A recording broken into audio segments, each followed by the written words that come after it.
Good morning dear student, सभी लोगों को मेरा नमस्कार। स्वागत करते हैं आप सभी का आपके अपने YouTube channel OD study point में। तो प्यारे दोस्तों, आज की क्लास में हम लोग पढ़ेंगे गति चैप्टर के मोस्ट इंपॉर्टेंट क्वेश्चंस को।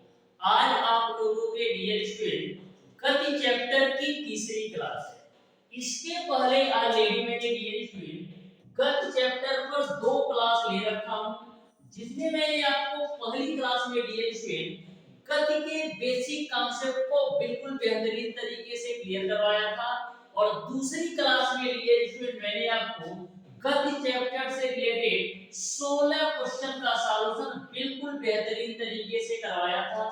आज आप लोगों के डियर स्टूडेंट गति चैप्टर की तीसरी क्लास है, और आज की क्लास में डियर स्टूडेंट यह चैप्टर पूरी तरह से कंप्लीट हो जाएगा। प्रत्येक क्वेश्चन को डियर स्टूडेंट बहुत ही बेहतरीन कॉन्सेप्ट के साथ मैं आपको समझाने वाला हूं। आप प्रत्येक क्वेश्चन को बिल्कुल ध्यान से अच्छी तरीके से समझिएगा डियर स्टूडेंट। गति एक ऐसा चैप्टर है डियर स्टूडेंट जिससे आपके पॉलिटेक्निक अथवा आईटीआरटी एंट्रेंस एग्जाम में 3 से 4 क्वेश्चन पूछे जाते हैं, और 90% केस में डियर स्टूडेंट इसमें आपको 2 क्वेश्चन को न्यूमेरिकल ही देखने को मिलेगा, और रेयर केस में आपका एक से एक क्वेश्चन आपका थ्योरी टाइप का आ सकता है। यानी कि 90% जो क्वेश्चन पूछे जाते हैं वो आपका न्यूमेरिकल ही गति चैप्टर से आएगा। तो प्रत्येक न्यूमेरिकल और थ्योरी पार्ट को बहुत ही बेहतरीन तरीके से इस क्लास के माध्यम से मैं आपको क्लियर करने वाला हूं। डियर स्टूडेंट, मैं आपको बता दूं, हमारे चैनल के माध्यम से पॉलिटेक्निक अथवा आईटीआरटी एंट्रेंस एग्जाम 2025 के लिए बिल्कुल फ्री अवकाश YouTube पर तैयारी करवाई जा रही है। यदि आपका कोई भी साथी या कोई भी रिलेटिव बिल्कुल फ्री अवकाश कंप्लीट तैयारी करना चाहता है पॉलिटेक्निक अथवा आईटीआरटी एंट्रेंस एग्जाम की, तो हमारे चैनल के माध्यम से जुड़ सकता है।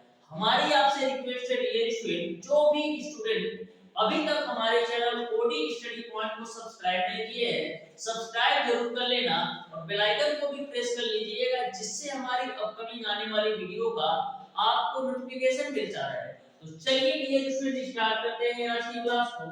बहुत ही बेहतरीन तरीके से सारे क्वेश्चन के कॉन्सेप्ट को कवर करने वाले हैं। तो क्वेश्चन नंबर 1 आपके सामने है, ध्यान से समझिएगा डियर स्टूडेंट इस क्वेश्चन को कैसे सॉल्व करना है। तो क्वेश्चन नंबर 1 आपके सामने है, ध्यान से समझिएगा डियर स्टूडेंट कैसे सॉल्व करना है। क्वेश्चन नंबर 1 आपका इस प्रकार से है, किसी 200 मीटर ऊंची मीनार की चोटी से पत्थर को ऊर्ध्वाधर ऊपर की ओर 20 मीटर पर सेकंड की चाल से प्रक्षेपित करने पर पृथ्वी से टकराते समय उसकी चाल क्या होगी, ये आपको बताना है। तो किसी भी न्यूमेरिकल को सॉल्व करने से पहले सबसे पहले जो वैल्यू दे रखी है उसको नोट कर लो।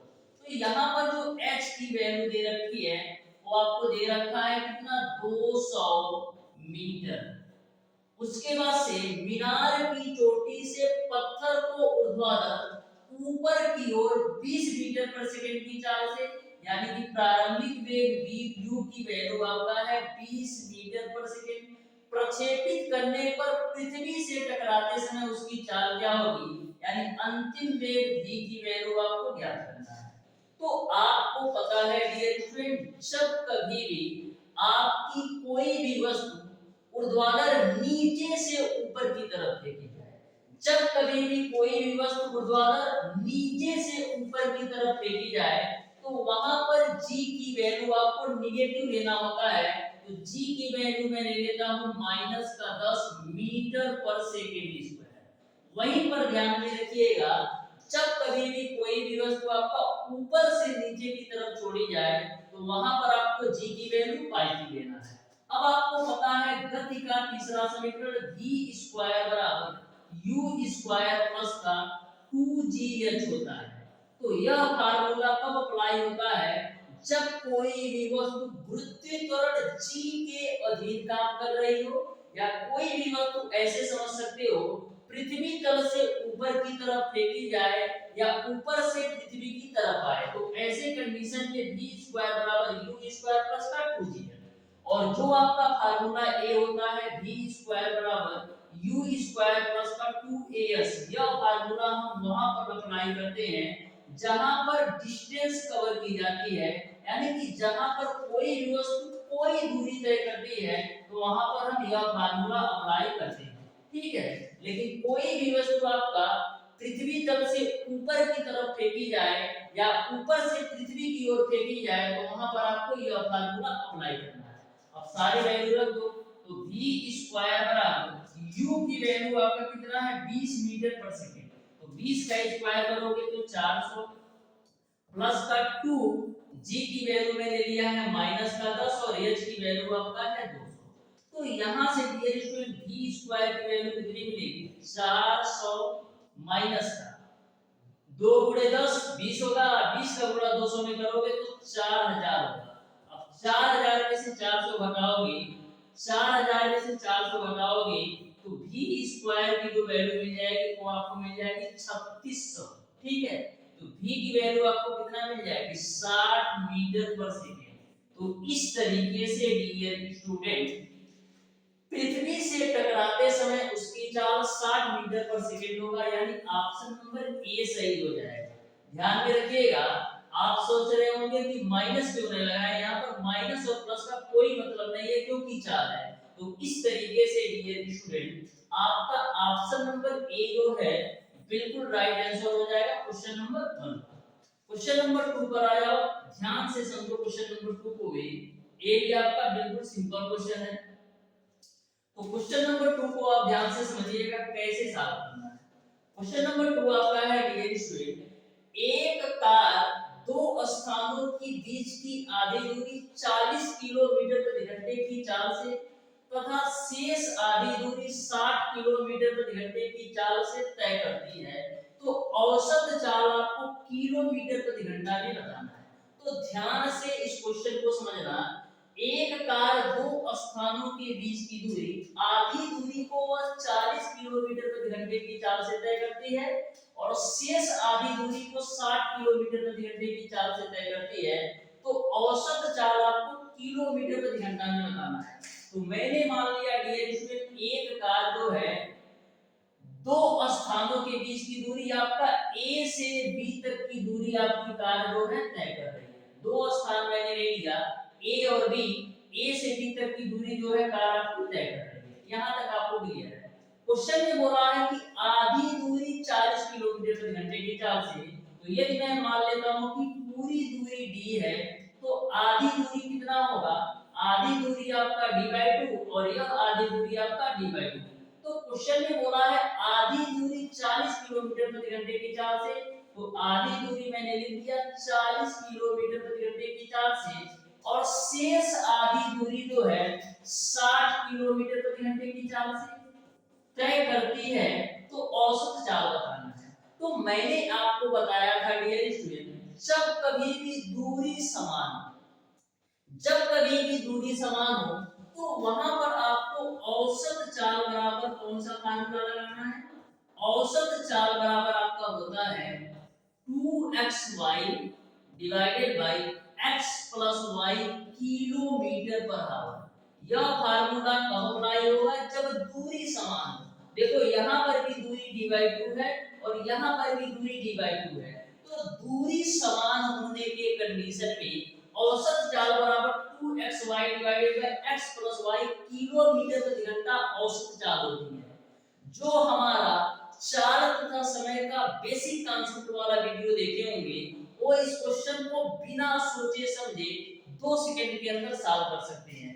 तो यहाँ पर आपका 2 हो जाएगा, x जो होता है पहली चाल, तो पहली चाल आपका है 40, y जो होता है दूसरी चाल जो कि 60 है, 40 और 60 जोड़ोगे तो 100 हो जाएगा। डबल जीरो से डबल जीरो काट दो तो 2 चौक 8, 8 से कितना होगा 48 किलोमीटर पर घंटा, यानी औसत चाल जो होगी कार की 48 किलोमीटर प्रति घंटा होगा, यानी ऑप्शन नंबर ए जो होगा क्वेश्चन नंबर 2 का बिल्कुल राइट आंसर होगा। बढ़ते हैं डियर स्टूडेंट क्वेश्चन नंबर 3 की तरफ, तो ध्यान से समझिएगा क्वेश्चन नंबर 3 को भी। तो क्वेश्चन नंबर 3 आपके सामने है, ध्यान से समझिएगा कैसे सॉल्व करना है। बोला है यदि एक वस्तु जो है विराम अवस्था से गिरती है तो वस्तु द्वारा 2h दूरी गिरने में प्राप्त वेग क्या है, ये आपको बताना है। तो ध्यान से समझिएगा इस क्वेश्चन को कैसे सॉल्व करना है। एक वस्तु जो है विराम अवस्था से गिरती है, तो जब कभी भी कोई भी वस्तु आपका विराम अवस्था से गिरती है तो ऐसे कंडीशन में डियर स्टूडेंट जो वस्तु का प्रारंभिक वेग u की वैल्यू होता है वो आपका 0 होता है। तो वस्तु द्वारा 2h दूरी गिरने में प्राप्त वेग होगा, यानी कि जो ऊंचाई h की वैल्यू दे रखा है वो आपको 2h दे रखा है, क्योंकि क्वेश्चन में वो रखा है कि वस्तु द्वारा 2h दूरी गिरने में प्राप्त वेग क्या होगा। यदि मैं आपसे पूछूं कि g का मान आपको पॉजिटिव लेना है कि नेगेटिव लेना है, तो g का मान डियर स्टूडेंट आपको पॉजिटिव लेना है, क्योंकि विराम अवस्था से गिरती है, यानी कि कोई भी वस्तु आपका विराम अवस्था से ऊपर से नीचे गिरती है तो ऐसे कंडीशन में g की वैल्यू आपको पॉजिटिव लेना है। अब मैंने आपको बताया था यदि आपका कोई भी वस्तु धरती से ऊपर की तरफ फेंकी जाए या ऊपर से धरती की तरफ गिराया जाए तो ऐसी वस्तुएं आपका गुरुत्वाकर्षण जी के अधीन काम करती हैं, तो वहां पर आपको फार्मूला लगाना होता है v² बराबर u² प्लस का 2gh। अब सारी वैल्यू रख दो, आपको अंतिम वेग प्राप्त करना है, यानी कि प्राप्त वेग है, यानी कि अंतिम वेग v की वैल्यू क्या करना है, तो v² बराबर u की वैल्यू आपका कितना है 0 प्लस का 2 g की वैल्यू g रखते हैं और h की वैल्यू आपका कितना है 2h के बराबर, तो यहाँ पर मैंने रख दिया 2। अब आगे आ जाए तो यहाँ से आपको क्या मिल जाएगा, v² बराबर आपको क्या मिलेगा 2 गुना 4gh, v² बराबर आपको मिलेगा 4g into का h। तो यहाँ से आप v की वैल्यू निकालिएगा तो 2√g into का h मिलेगा। तो इस तरीके से डियर स्टूडेंट वस्तु द्वारा जो प्राप्त वेग होगा 2√gh होगा, यानी ऑप्शन नंबर सी जो होगा क्वेश्चन नंबर 3 का बिल्कुल राइट आंसर होगा क्वेश्चन नंबर 3 का। तो क्वेश्चन नंबर 4 पर आया, ध्यान से समझो क्वेश्चन नंबर 4 को भी, बिल्कुल सिंपल और आसान सा ये क्वेश्चन है, ध्यान से समझिएगा। क्वेश्चन नंबर 4 आपका है एक पिंड जो है स्थिर अवस्था में एक समान त्वरण से चलना प्रारंभ करता है, यदि वह 2 सेकंड में, ये आपका 2 सेकंडों है, ठीक है, 2 सेकंडों में s1 दूरी तय करता है तथा अगले 2 सेकंड में डियर स्टूडेंट s2 दूरी तय करता है, तो आपको s1 और s2 के बीच क्या संबंध होगा ये आपको बताना है। तो बिल्कुल सिंपल सा क्वेश्चन है, आप ध्यान से समझिएगा कि s1 और s2 में क्या संबंध होगा। तो सबसे पहले डियर स्टूडेंट हम क्या करते हैं, पहले 2 सेकंड में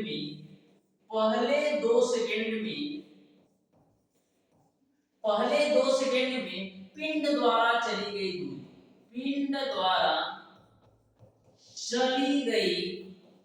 दूरी निकालते हैं। तो पहले 2 सेकंड में पिंड द्वारा चली गई दूरी क्या होगी, आपका दूरी s बराबर क्या होता है ut प्लस का हाफ at²। तो क्वेश्चन में बोल रखा है कि पहले 2 सेकंड में s1 दूरी तय करती है, यानी s की वैल्यू आपका s1 आ जाएगा बराबर प्रारंभिक वेग, क्योंकि स्थिर अवस्था से यानी कि प्रारंभिक वेग जो होगा वो आपका 0 हो जाएगा, तो यह पूरी वैल्यू आपका 0 हो जाएगी प्लस का हाफ a t की वैल्यू कितना लेना है, 2 सेकंड की बात की जा रही है तो t की वैल्यू 2 लेना है और 2 का स्क्वायर करोगे तो 4 मिलेगा, 2 से काटो 4 को तो 2 बार में कटेगा, तो यहां से s1 की जो वैल्यू मिलेगी वो आपको मिल जाएगा 2। यहां तक सबको क्लियर समझ में आया होगा, ठीक। अब डियर स्टूडेंट हम निकाल लेते हैं, ये तो मैंने निकाला है कि 2 सेकंड में पिंड द्वारा चली गई दूरी क्या है। अब हम अगले 4 सेकंड में पिंड द्वारा चली गई दूरी निकाल लेते हैं। तो अगले 4 सेकंड में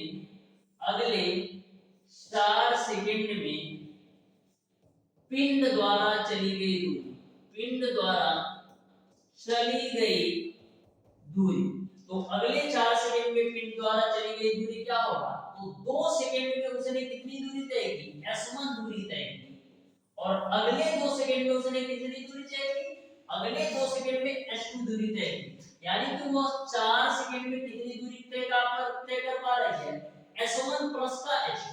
यानी कि 4 सेकंड में डियर स्टूडेंट पिंड द्वारा जो चली गई दूरी होगी वो आपका s1 प्लस का s2 के बराबर होगी, क्योंकि 2 सेकंड में s1 दूरी तय कर रही है और अगले 2 सेकंड में s2 दूरी तय कर रही है।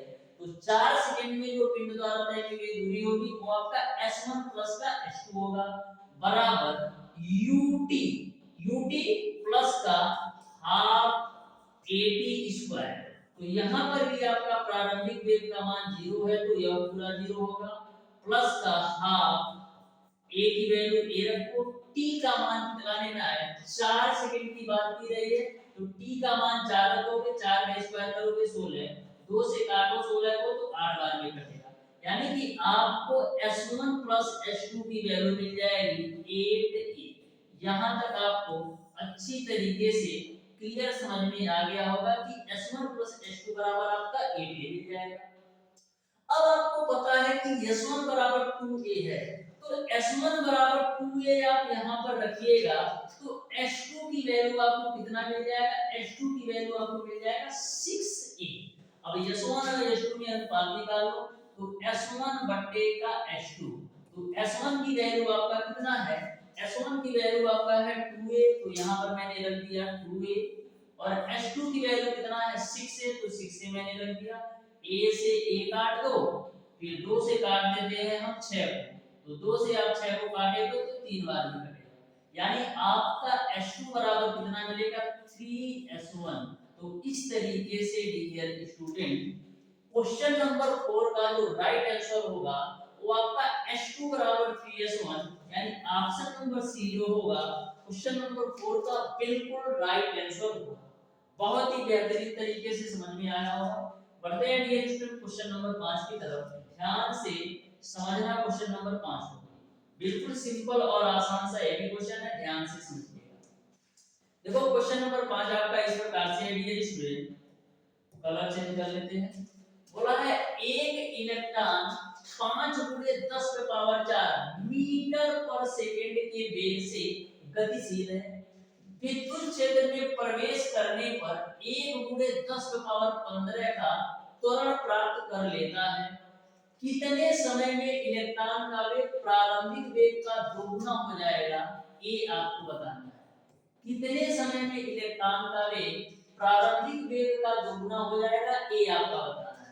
तो सबसे पहले डियर स्टूडेंट मैं क्या करता हूँ, मैं मान लेता हूँ कि इलेक्ट्रॉन का जो प्रारंभिक वेग है, मैंने मान लिया कि जो इलेक्ट्रॉन का प्रारंभिक वेग है वो आपका u है।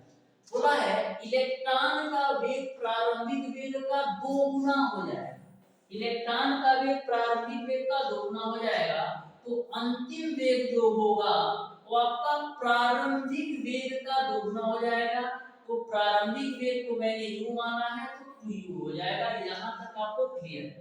यदि आपका प्रारंभिक वेग u होगा तो अंतिम वेग जो आपका होगा वो आपका 2u होगा, क्योंकि क्वेश्चन में बोला है इलेक्ट्रॉन का वेग प्रारंभिक वेग का दोगुना हो जाएगा। तो यदि प्रारंभिक वेग u होगा तो अंतिम वेग आपका 2u होगा। यहाँ तक क्लियर है, ठीक है।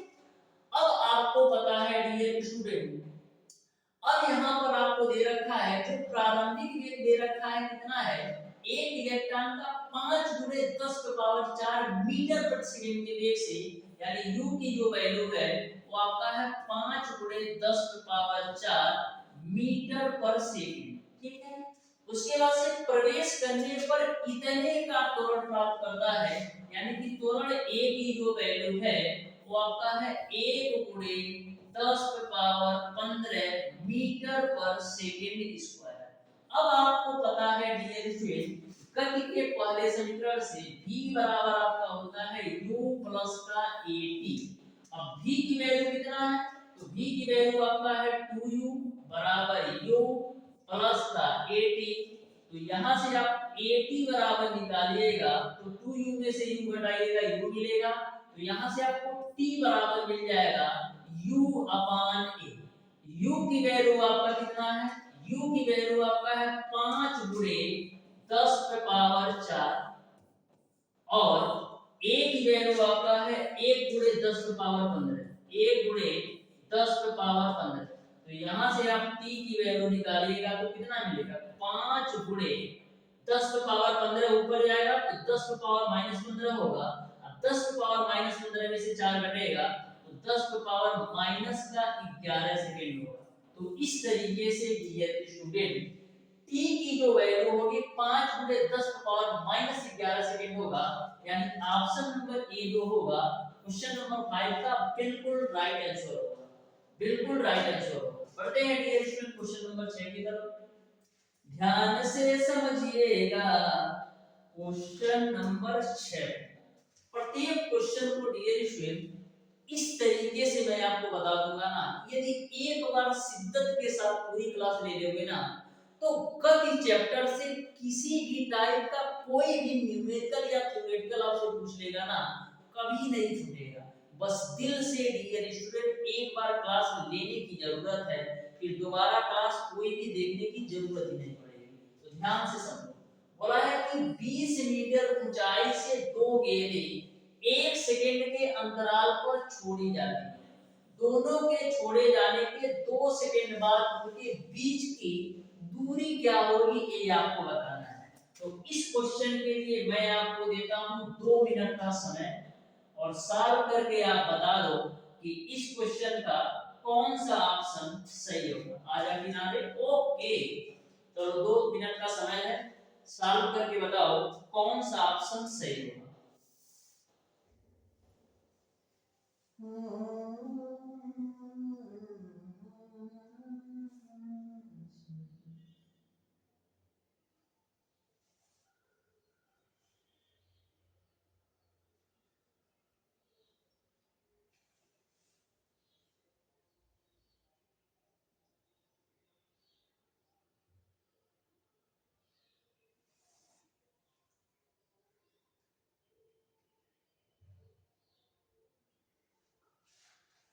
दो मिनट काफी है वैसे इस क्वेश्चन के लिए, आप आसानी से सॉल्व कर सकते हो,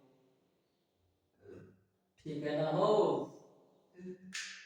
1 सेकंड के अंतराल पर छोड़ी जाती है। इतना मैं हिंट दे देता हूं कि जो पहली ऊंचाई होगी वो आपका 3 सेकंड पर आएगी और जो दूसरी ऊंचाई होगी वो आपका 2 सेकंड पे निकलेगा, तभी आपका जो समयांतराल होगा 1 सेकंड होगा। इतना मैंने बता दिया, आप आसानी से सॉल्व कर सकते हो।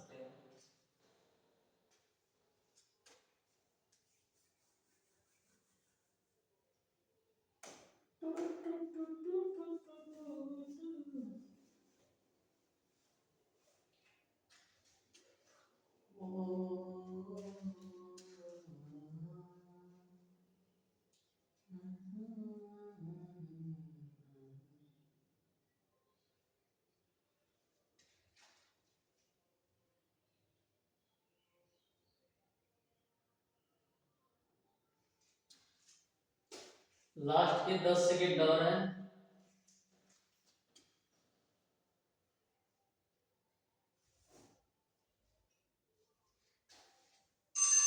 Timing over. अब ध्यान से समझो इस क्वेश्चन को कैसे सॉल्व करना है।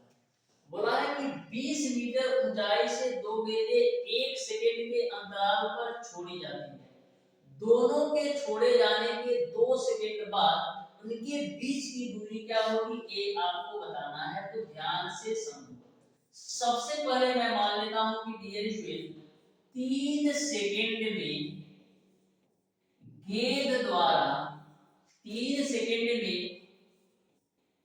गेंद द्वारा 3 सेकंड में गेंद द्वारा तय की गई दूरी, तय की गई दूरी मैं मान लेता हूं 3 सेकंड में तय की गई दूरी आपका h1 है, ठीक है।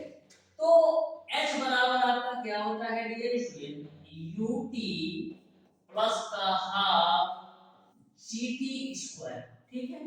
तो यहाँ पर 3 सेकंड में तय की गई दूरी मैंने h1 माना है, तो h की जगह h1 आएगा बराबर प्रारंभिक वेग जो है वो आपका 0 है, तो प्रारंभिक वेग मैंने 0 ले लिया तो यह पूरी वैल्यू 0 तो 0 हो गया। प्लस का 1/2 जी।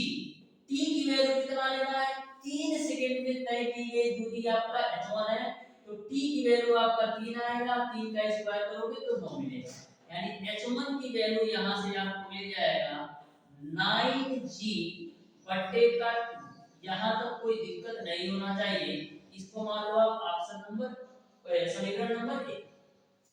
अब हम डियर स्टूडेंट दोनों गेंदों के बीच 1 सेकंड का अंतराल है, तो मैंने मान लिया कि पहली जो बार जो गेंद छोड़ी जा रही है वो आपका 3 सेकंड में गेंद द्वारा जो तय की गई दूरी है वो आपका h1 है। नेक्स्ट हम निकाल लें 2 सेकंड में गेंद द्वारा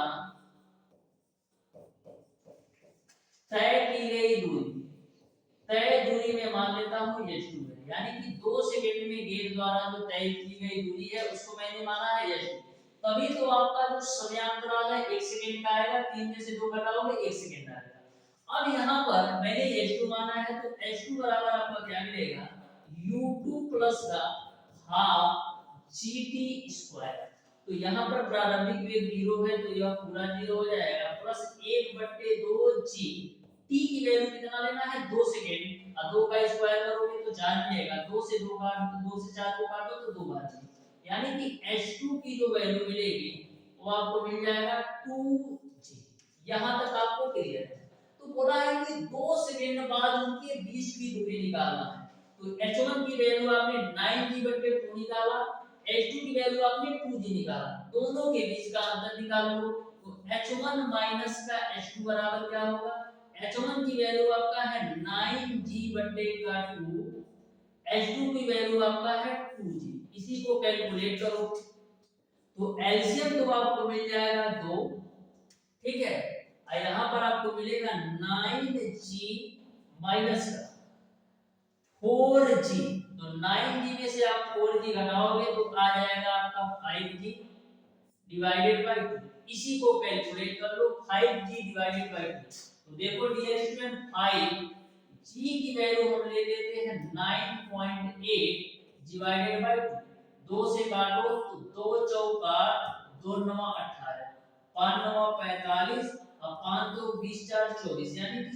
24.5, यानी कि 2 सेकंड बाद उनके बीच की जो दूरी होगी वो आपका 24.5 मीटर होगा, यानी कि क्वेश्चन नंबर 6 का ऑप्शन नंबर ए जो होगा बिल्कुल राइट आंसर है। बढ़ते हैं डियर स्टूडेंट क्वेश्चन नंबर 7 की तरफ। प्रत्येक क्वेश्चन को आप ध्यान से समझो, किसी भी क्वेश्चन में किसी भी प्रकार का डाउट नहीं होगा, इस बात की गारंटी है, यदि एक बार शिद्दत के साथ देख लेते हो। तो क्वेश्चन नंबर 7 पर आ जाओ, ध्यान से समझो कैसे सॉल्व करना है। तो क्वेश्चन नंबर 7 आपका इस प्रकार से है, ध्यान से समझना। बोला है एक ट्रेन ने एक दूरी जो है 30 किलोमीटर प्रति घंटे की चाल से तय की तथा 50 किलोमीटर प्रति घंटे की चाल से लौट आई, ट्रेन की औसत चाल बताओ। तो जैसे मैंने आपको क्वेश्चन नंबर 3 सॉल्व कराया ना, same to same question number 7 भी सॉल्व करना है। क्वेश्चन में बोला है एक ट्रेन ने एक दूरी 30 किलोमीटर प्रति घंटे की चाल से तय की तथा 50 किलोमीटर प्रति घंटे की चाल से लौट आई, यानी कि मैंने मान लिया ट्रेन जो है ए से बी तक की दूरी तय कर रही है, तो 30 किलोमीटर प्रति घंटे की चाल से तय करती है, यानी कि जाते वक्त जो है उसकी चाल है 30 किलोमीटर प्रति घंटा, और वापस आते समय उसकी जो चाल है वो आपका 50 किलोमीटर प्रति घंटा।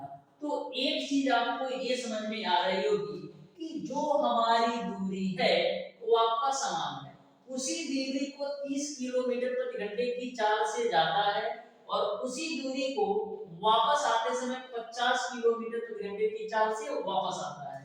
तो औसत चाल वाला फार्मूला लगा दो, जब दूरी समान हो तब, तो औसत चाल बराबर क्या होता है आपका 2xy divided by x plus y kilometre पर हावर। तो यहाँ पर आपका हो जाएगा 2, x की वैल्यू रख दो 30, y की वैल्यू रख दो 50, x प्लस y यानी 50 30 कितना हो जाएगा 80, 0 से 0 बच्चे में। फिर आगे जब काट पीट करते हैं तो यहाँ से आप 2 से काटिएगा 8 को तो 4 बार में कटेगा, तो 30 गुणे 5 कितना होता है 150 बट्टे का 4, 4 से काटो तो 4 तिया 12, बचेगा 3 जीरो, 4 सत्ते 28, 4 पच्चे 20, यानी कि 37.5 किलोमीटर पर आवर होगा। तो इस तरीके से जो औसत चाल होगा वो आपका 37.5 किलोमीटर पर आवर होगा, यानी ऑप्शन नंबर बी जो है क्वेश्चन नंबर 7 का बिल्कुल राइट आंसर होगा। तो हमेशा ध्यान में रखिएगा, यदि आपकी दूरी समान हो और औसत चाल पूछा जाए तो यही फार्मूला अप्लाई करते हैं। बढ़ते हैं डियर स्टूडेंट क्वेश्चन नंबर 8 की तरफ। ध्यान से समझना क्वेश्चन नंबर 8। तो क्वेश्चन नंबर 8 आपके सामने है, ध्यान से समझिएगा इस क्वेश्चन को कैसे सॉल्व करना है। क्वेश्चन नंबर 8 आपका इस प्रकार से है, एक लड़का एक भवन की चोटी से गेंद को छोड़ता है, वह शीर्ष से 10 मीटर नीचे 2 मीटर की ऊंचाई की खिड़की को पार करने में कितना समय लेगा ये आपको बताना है। तो ध्यान से इस क्वेश्चन को समझना। एक लड़का एक भवन की चोटी से गेंद को छोड़ता है, वह शीर्ष से 10 मीटर नीचे 2 मीटर ऊंचाई की एक खिड़की है। एक कोई लड़का है, मैंने मान लिया ए आपका भवन का शीर्ष है, मैंने मान लिया ए आपका भवन का शीर्ष है, भवन के शीर्ष से 10 मीटर नीचे आपकी एक 2 मीटर की खिड़की है। भवन के शीर्ष से 10 मीटर नीचे आपका 2 मीटर की एक खिड़की है। तो आपको बताना है कि इस 2 मीटर की खिड़की को पार करने में कितना समय लेगा गेंद को, तो ये आपको बताना है।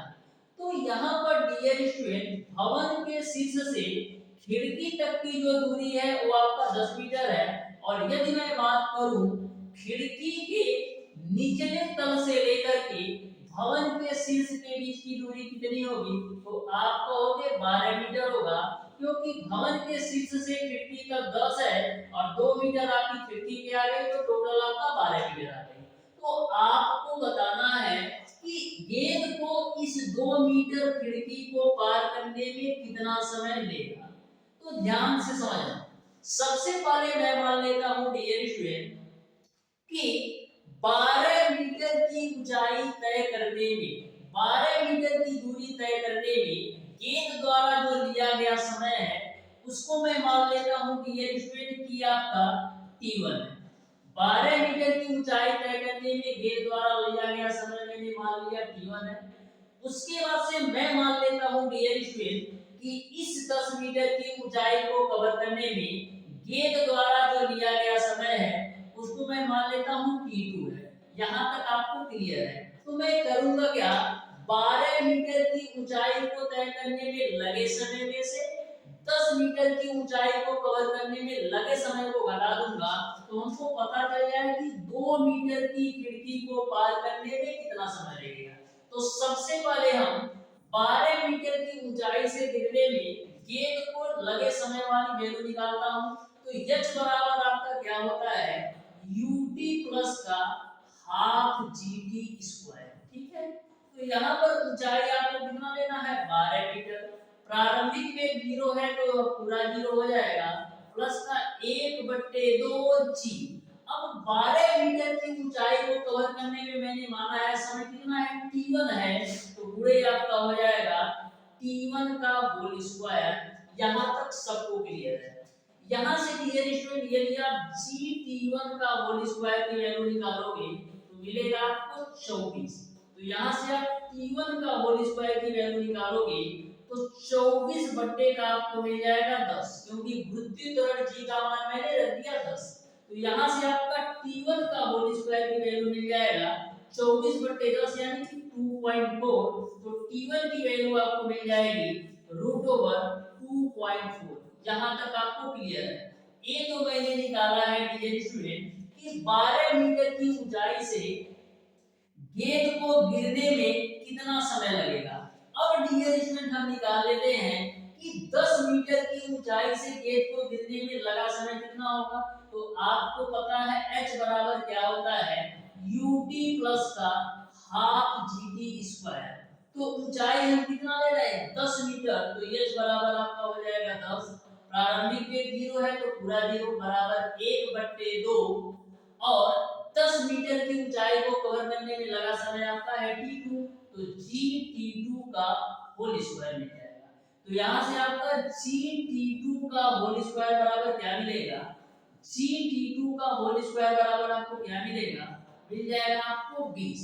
तो यहाँ से आप t2 का होल स्क्वायर की वैल्यू निकालोगे तो 20 और g की वैल्यू रख दो 10, तो यहाँ से आपको t2 के होल स्क्वायर की वैल्यू मिल जाएगी कितना 2 मिल जाएगा आपको t2 के होल स्क्वायर की वैल्यू।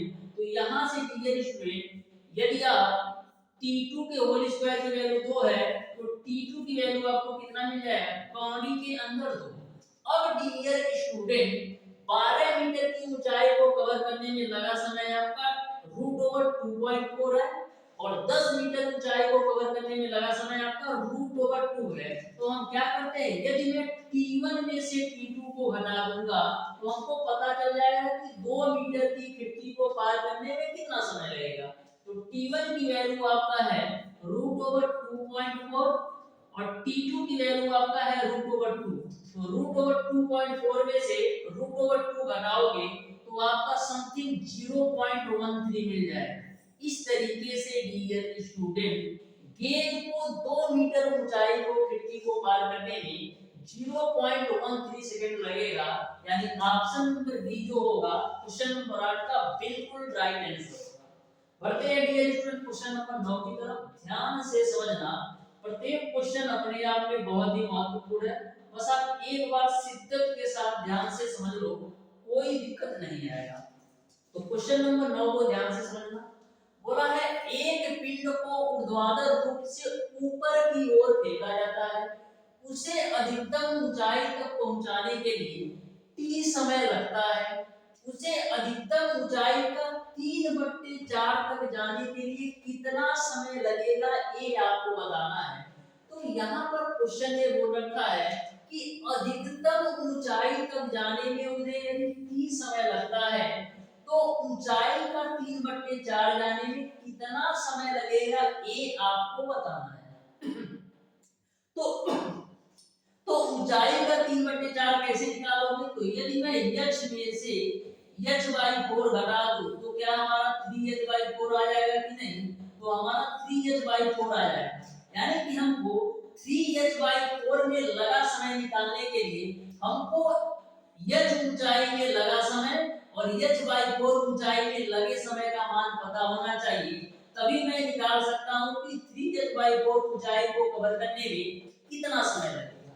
तो यहाँ पर क्वेश्चन में ऑलरेडी बोल रखा है कि अधिकतम ऊंचाई को तय करने में लगा समय t है, तो मैं मान लेता हूं कि h ऊंचाई को तय करने में, h ऊंचाई को तय करने में लगा समय, यह ऊंचाई को तय करने में लगा समय मैं मान लेता हूं क्या है, ऑलरेडी इन्होंने t दे रखा है तो मैंने भी t मान लिया, और अधिकतम ऊंचाई भी आपका h है, इसको भी आप ध्यान में रखिएगा। मैंने मान लिया कि अधिकतम ऊंचाई h को तय करने में जो लगा समय है वो आपका t है, तो h बराबर आपका क्या होता है, h बराबर आपका होता है ut प्लस का half gt square, ut plus का हाफ gt का स्क्वायर। तो h बराबर h ही रहेगा। प्रारंभिक वेग 0 है, प्रारंभिक वेग 0 है क्योंकि पिंड को ऊर्ध्वाधर रूप से ऊपर की तरफ फेंका जाता है। मान लो ये पिंड है तो इसकी जो प्रारंभिक वेग होगी वो तो 0 ही होगा, तो यह आपका पूरा 0 हो जाएगा प्लस का 1/2 gt स्क्वायर। तो यहाँ से h की जो वैल्यू मिलेगी वो आपको मिल जाएगा 1/2 gt स्क्वायर। तो यहाँ से यदि मैं t स्क्वायर की वैल्यू निकालूं तो क्या मिलेगा, t स्क्वायर की वैल्यू आप निकालोगे तो क्या मिलेगा, t स्क्वायर की वैल्यू आपको मिल जाएगा t स्क्वायर है भाई, t स्क्वायर की वैल्यू आपको क्या मिलेगा 2h/g के रूप में, t स्क्वायर की वैल्यू आपको मिलेगा 2h/g के रूप में। तो t की वैल्यू क्या मिलेगी, t की वैल्यू आपको मिल जाएगी √2h/g के रूप में। यहाँ तक आपको क्लियर है। ये तो मैंने h ऊंचाई को तय करने में लगा समय निकाल लिया। अब हमको क्या निकालना है? अब हमको निकालना है डियर स्टूडेंट h/4 ऊंचाई को तय करने में लगा समय। तो मैं मान लेता हूं डियर स्टूडेंट कि h/4 ऊंचाई को तय करने में लगा समय, तय करने में लगा समय, लगा समय में मान लेता हूं क्या है, लगा समय में मान लेता हूं क्या, t1 मान लेता हूं। ठीक है, तो h बराबर आपका क्या होता है, ut प्लस का हाफ gt स्क्वायर। तो h की जगह पर आपको कितना लेना है, h/4, तो मैं h/4 रख दिया, बराबर प्रारंभिक वेग 0, तो यह पूरा 0 हो जाएगा, 1/2 g, और t की वैल्यू आपको कितना लेना है, t1 लेना है, क्योंकि h/4 ऊंचाई को तय करने में लगा समय मैंने t1 माना है, तो ये आपका t1 का होल स्क्वायर हो जाएगा। यहां तक आपको क्लियर समझ में आ गया होगा। अब देखो डियर स्टूडेंट, यहाँ पर आपको h की वैल्यू पता है कि 1/2 gt स्क्वायर है, h की वैल्यू आपको पता है 1/2 gt स्क्वायर है, तो यहाँ पर जहाँ h है, यहाँ पर हम क्या रख सकते हैं, 1/2 gt स्क्वायर, और नीचे में आपका ऑलरेडी 4 है। यहाँ तक आपको क्लियर है। मैंने क्या किया, h की जगह पर ही यहाँ से 1/2 gt स्क्वायर रख दिया, और ऑलरेडी 4 आपका था ही, बराबर आपका हो जाएगा 1/2 gt1 का होल स्क्वायर। यहाँ से डियर स्टूडेंट देखो आपकी कौन कौन सी चीजें कटने वाली है, तो यहाँ से हम 2 से 2 को काट देते हैं, g से g को काट देते हैं, ठीक है ना, वो g से g को काट देते हैं, तो यहाँ से आपको क्या मिलेगा, मिल जाएगा आपको लेफ्ट साइड t² बराबर राइट साइड में आपको क्या मिलेगा, t1 का होल स्क्वायर। ठीक है, तो यहाँ से आप t1 की वैल्यू निकालोगे तो क्या मिलेगा, t1 की वैल्यू निकालोगे तो रूट ओवर आपको मिलेगा t²/4, तो t² से t निकलेगा बाहर, और 4 से आपका 2 निकलेगा, यानी t1 की जो वैल्यू है वो आपको मिल जाएगा t/2। अब आप आसानी से 3/4 ऊंचाई तक तय करने में लगा समय निकाल सकते हो।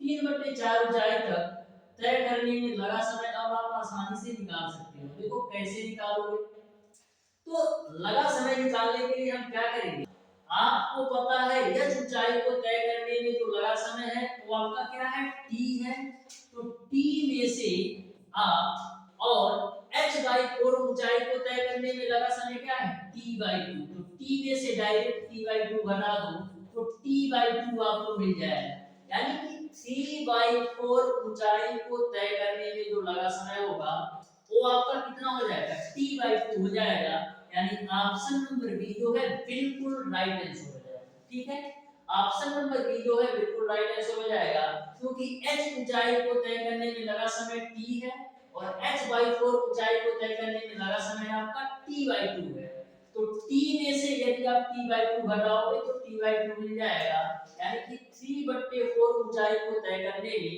t/2 टाइम लगेगा, यानी ऑप्शन नंबर बी सही हो जाएगा।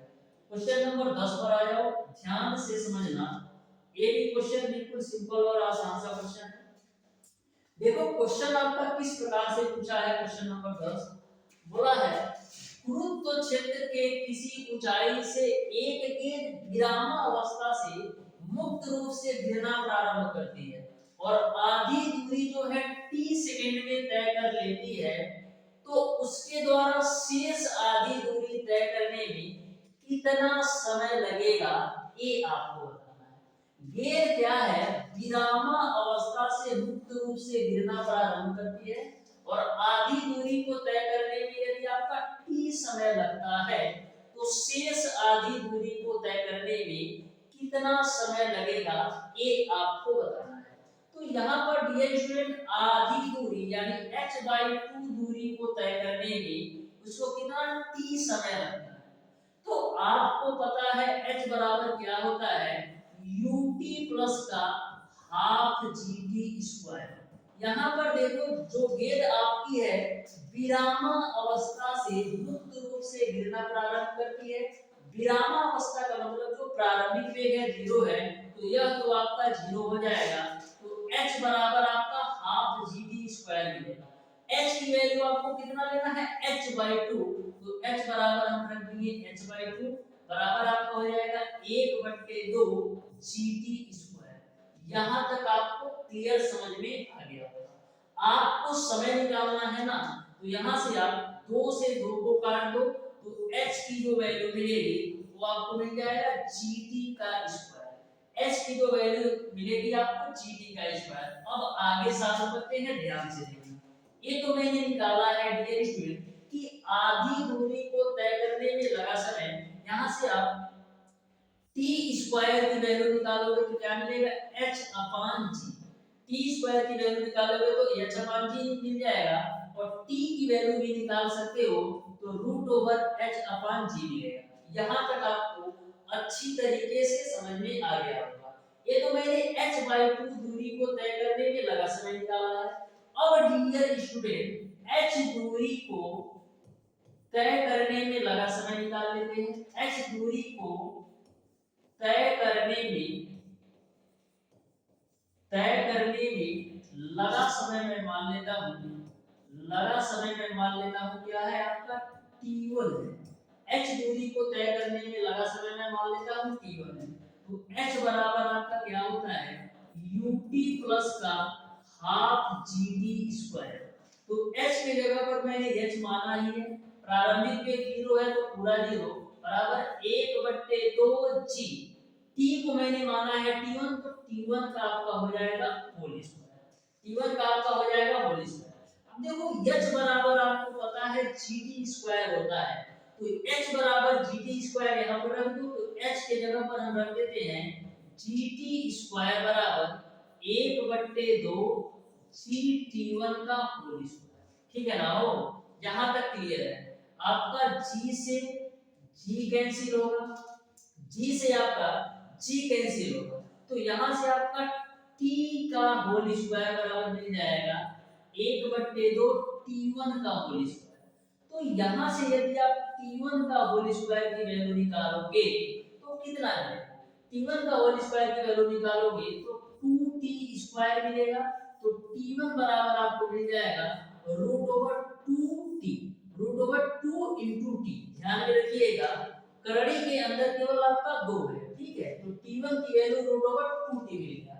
अब आपको बताना है आधी दूरी तय करने में कितना समय लगेगा। तो डियर स्टूडेंट पूरी दूरी तय करने में जो लगा समय है वो आपका √2t। पूरी दूरी तय करने में लगा समय आपका कितना है 2t, क्योंकि पूरी दूरी मैंने माना है h, और पूरी दूरी को तय करने में लगा समय आपका क्या है √2t। और आधी दूरी तय करने में लगा समय आपने कितना निकाला है, आधी दूरी तय करने में लगा समय आपने माना है t, तो माइनस का आप कर दो t। तो यहां से आप t कॉमन ले लो तो मिलेगा आपको √2 माइनस का 1। तो आधी दूरी को तय करने में जो लगा समय होगा t √2 माइनस का 1 होगा, यानी ऑप्शन नंबर सी जो है बिल्कुल राइट आंसर होगा। एक बार और ध्यान से समझ लो, आधी दूरी तय करने में लगा समय आपको निकालना था, तो पूरी दूरी में को तय करने में लगा समय आपका क्या है √2t। तो √2t में से डियर स्टूडेंट मैंने आधी दूरी तय करने में लगा समय t को घटा दिया, तो हमको पता चल गया कि शेष आधी दूरी को तय करने में जो लगा समय है t√2 माइनस का 1, यानी ऑप्शन नंबर सी जो है बिल्कुल राइट आंसर होगा। बढ़ते हैं डियर स्टूडेंट नेक्स्ट क्वेश्चन पर, ध्यान से समझना नेक्स्ट क्वेश्चन को। तो क्वेश्चन नंबर 11 आपका है एक वस्तु एक समान वेग से चल रही है तो इसका त्वरण होगा।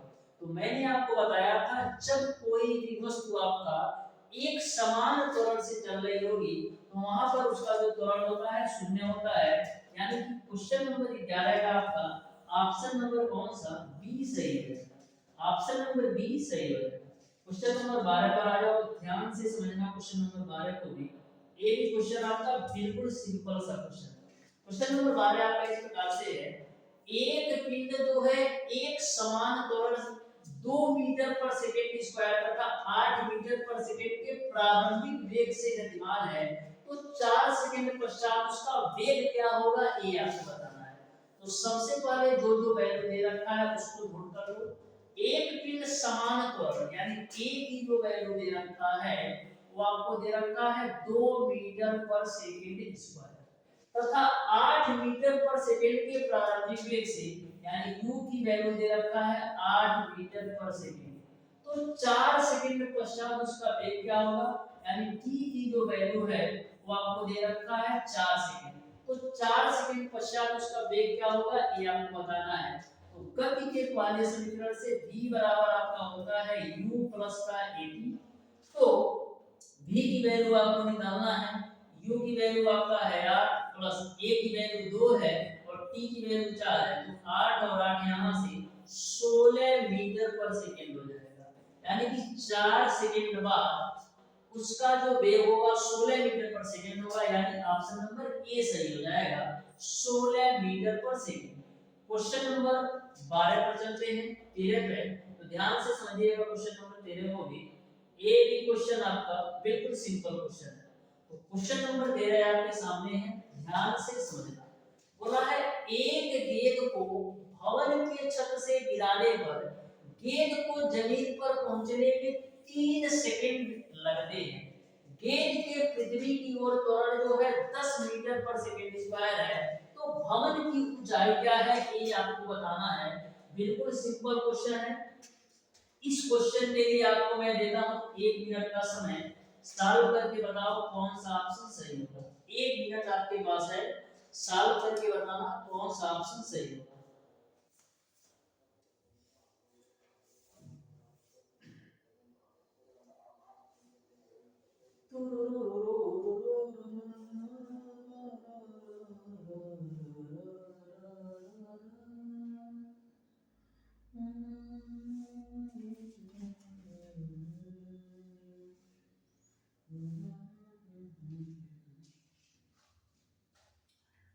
पृथ्वी की ओर त्वरण 10 मीटर पर सेकंड है तो भवन की ऊंचाई बता दो।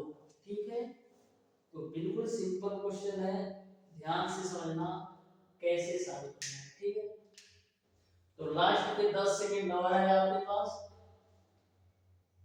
ध्यान से समझिएगा कैसे सॉल्व करना है।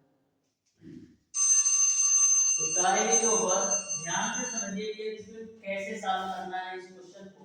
सबसे पहले जो जो वैल्यू दे रखा है उसको आप अच्छी तरीके से नोट कर लो। एक गेंद को भवन के छत से गिराने पर गेंद को जमीन पर पहुंचने में 3 सेकंड का समय लेता है यानी t की वैल्यू आपका है 3 सेकंड। ठीक है, गेंद के पृथ्वी की ओर जो त्वरण का मान है वो आपका g की वैल्यू आपको दे रखा है 10 मीटर पर सेकंड। यहाँ पर dh हमेशा ध्यान में रखिएगा।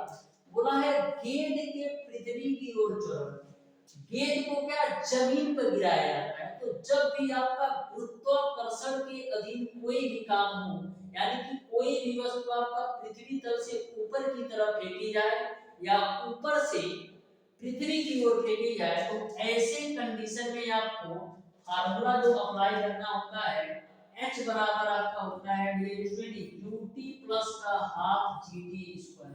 यह फार्मूला तब अप्लाई होता है जब कोई भी वस्तु गुरुत्वीय त्वरण g के अधीन कार्य करती है।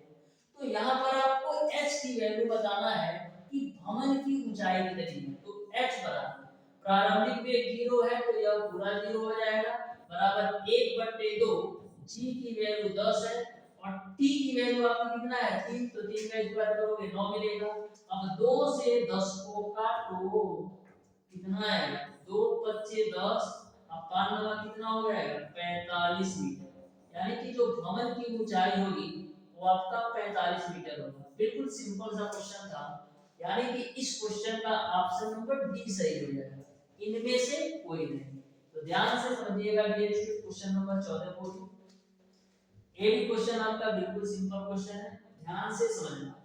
बोला है किसी पत्थर के टुकड़े को पृथ्वी से 100 मीटर की ऊंचाई तक ले जाने हेतु किस वेग से फेंकना होगा। ये बैंक नहीं है, किस वेग से फेंकना होगा ये आपको बताना है। तो यहाँ पर जो आपका ये क्वेश्चन है पृथ्वी से 100 मीटर की ऊंचाई, यानी कि गुरुत्वीय त्वरण जी के अधीन काम हो रहा है।